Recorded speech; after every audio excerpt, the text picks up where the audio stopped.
ফটিকছড়িতে প্রবল বর্ষণ এবং পাহাড়ি ঢলের কারণে হালদা নদী, দুরুম খাল, সট্টা নদী, গজারিয়া খাল, ফটিকছড়ি খাল, কুতুবছড়ি খাল, লেলাং খাল সহ অসংখ্য খালের বেড়িবাঁধ ভাঙিয়ে ফটিকছড়ির নির্মাঞ্চল প্লাবিতই। পাশাপাশি হাজার হাজার মানুষ পানিবন্দী জীবনযাপন করে।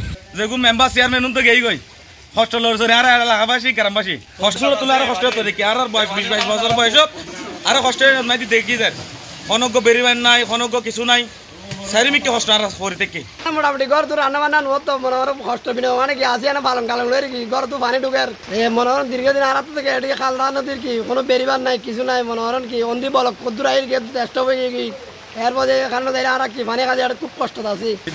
আতলা পাড়ার এই সড়ক দিয়ে মানে আর এলাকাত বহুত অবদান দিয়ে আর তৈরি করছি। এখন পানি সম্পূর্ণ বিচ্ছিন্ন হয়ে গিয়ে খালের বান কিছু অর্ধক বলক বই আর অর্ধক বলক নবানোর কারণে আর একটা দিয়ে মানে পানির পরিণতি আর একটা আজ ভুক্তভোগী হম করে।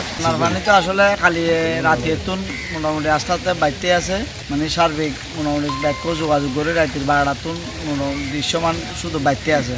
তো এখন সকালে আয়ের দেখি যে অবস্থা খারাপ মাইছে গরম মাইছে পানি ঢুকি এটা তো আর এলাকার মাইছি বেশিরভাগ ফাঁকা ঘর কম, বেশিরভাগ হচ্ছে টিন বা ওইরকম বেড়ার ঘর তো সেই হিসেবে এটা মাটি মোটামুটি অবস্থা খারাপ হয়ে গিয়ে এখন মানুষের চলাচল বিঘ্ন। এবার এখন আজ যে খালের ফার এটা কোনো আর একটা খালের বেরিবান নাই, অটোমেটিক কি গিয়ে খালের লো ইয়ার লো এলাকার লো মিশে গিয়ে সে অটোমেটিক পানি ঢুকে এবার জলটা খাল মনে করেন আর পিছনে গিয়ে।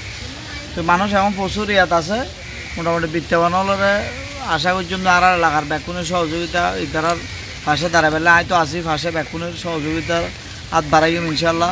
আর গরিম ব্যাগিন ঢুকে গেছি বেরিবার না হাতের অবস্থা যারা বহুত কষ্ট আছে কিন্তু দরুং পাইনদং তারপর বুসপুর রেখে কিন্তু বাইন্ডি আর পানি প্রচুর ঢুকে। এই মাত্র এলাম যে রশিদ ফের এলাকা আমি দেখি যে প্রচুর পানি ঢুকে।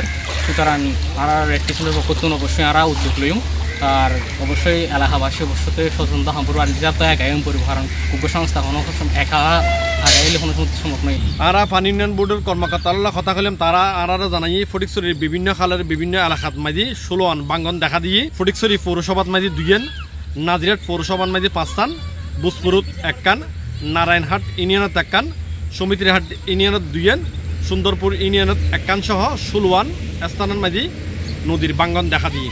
ফটিকছড়ি উপজেলা নির্বাহী অফিসার মোজাম্মেল হক চৌধুরী আলা কথা কইলাম ফটিকছড়ির উপজেলার বিভিন্ন এলাকার মাঝে 39 আশ্রয়ণ কেন্দ্র খোলাই ফটিকছড়ি উপজেলার 18 ইউনিয়নের মাঝে 18 কর্মকর্তা নিয়োগ দিয়ে বন্যার সার্বিক পরিস্থিতি জানাই বেলাই।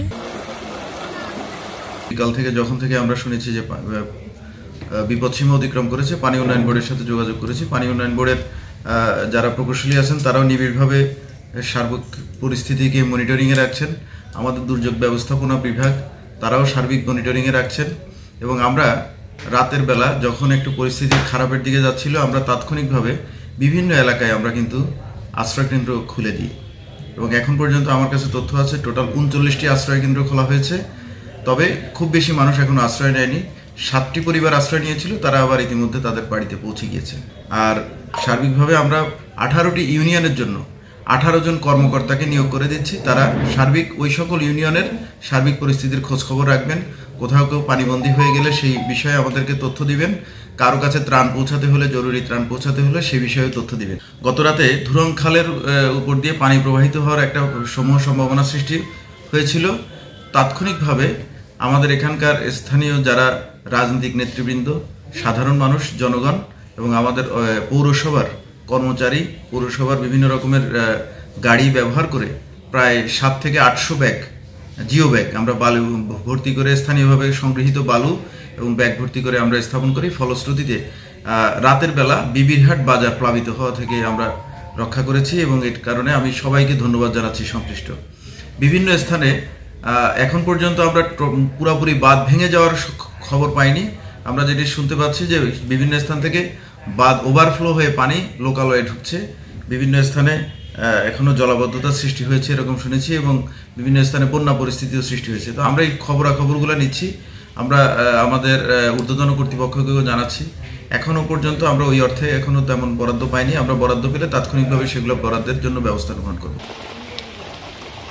বন্যার সার্বিক পরিস্থিতি জানিবেলাই আর বিভিন্ন এলাকাতে আসছি, বিভিন্ন এলাকার মানুষের কথা কই এবং গত খালিয়ে রাতিয়েতুন তারা একটা পানিবন্দী জীবনযাপন করে বন্যার সার্বিক পরিস্থিতি লই আজি এই পর্যন্ত। Anwar Hossain Farid, C+ TV, Fatikchhari, Chittagong.